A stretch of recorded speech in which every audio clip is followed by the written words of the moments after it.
High command ಅಂಗಳಕ್ಕೆ ಕಾಲ್ತುಳಿತ shift. ದೆಹಲಿಗೆ ವರದಿ ನೀಡೋಕೆ ನಾಳೆ ಸಿಎಂ ಡೆಲ್ಲಿ ಟೂರ್. ಸ್ಟೇಡಿಯಂ ದುರಂತದ ಬಗ್ಗೆ ಹೈಕಮಾಂಡ್ಗೆ ವಿವರಣೆ.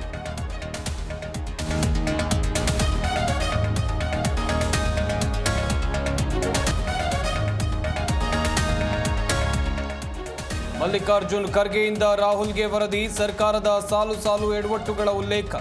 ತರಾತುರಿ ಪೊಲೀಸರ ನಿರ್ಲಕ್ಷ್ಯ, ಅಮಾನತು ಖಂಡನೆ.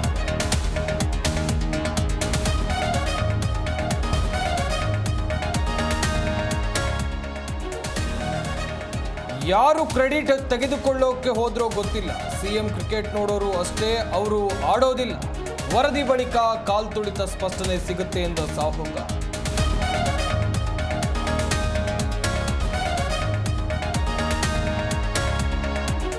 ಎನ್ಎಆರ್ಸಿಬಿ 4 ಅರ್ಜಿ ವಿಚಾರಣೆ ನಾಳೆ ಶಿಫ್ಟ್. ನಿಖಿಲ್ ಸೋಸಲೆ ಜಾಮೀನು ನೀಡುವಂತೆ ವಕೀಲರ ಮನವಿ. ಸರ್ಕಾರದ ಪರ ಎಜಿ ಶಶಿಕಿರಣ್ ಶೆಟ್ಟಿ ವಾದ ಮಂಡನೆ.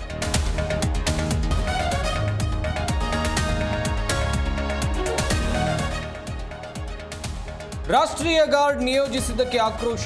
ಪೊಲೀಸ್ ಕಾರಿಗೆ ಬೆಂಕಿ ಹಚ್ಚಿ ಜನರ ಹೋರಾಟ. ಅಮೆರಿಕದ ಲಾಸ್ ಏಂಜಲ್ಸ್ನಲ್ಲಿ ಉದ್ವಿಗ್ನ ಪರಿಸ್ಥಿತಿ.